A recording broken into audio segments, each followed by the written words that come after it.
The first thing you're going to do is you're going to mix your paint. You will need one of these small cups, some tempera paint, and one of the popsicle sticks. All of these can be found in cabinet 22.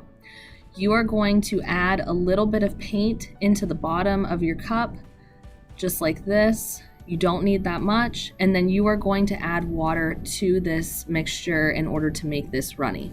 You don't want your paint super thick. You do want to add more water to make it really runny, almost like milk.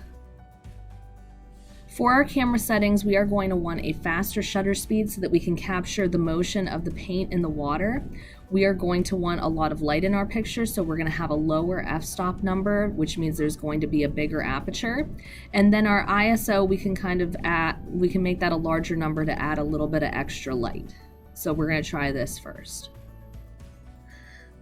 For your setup for motion photography, you're going to need one white sheet of paper on the table and then one white sheet that is taped to one of the stools.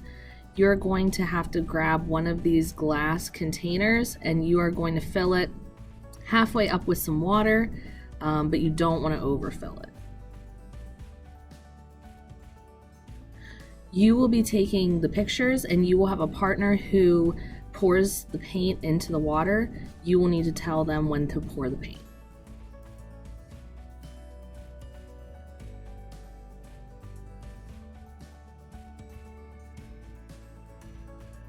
Here is the results from the settings that I had for my camera.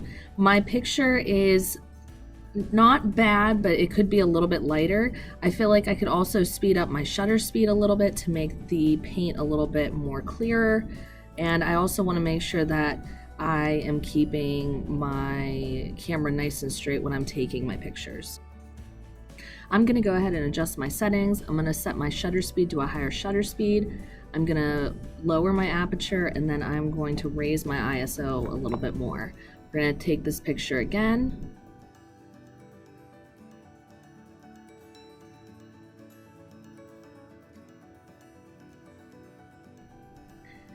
And here are the results. So once again, I chose a faster shutter speed so that I could actually see the motion of the paint in the water.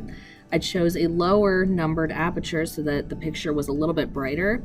And I also raised my ISO to a higher number. So you can kind of see the grain in the picture. So you want to watch how high you are raising the ISO. But I do like this picture better. My only critique for myself is that I would make sure that the picture is nice and straight, just because you can see the little crease along the back, that it's a little bit crooked.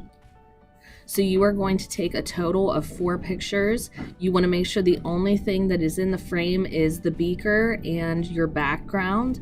You don't want to have any distracting elements in your images, and you will need to use a partner for this project. All right, have fun.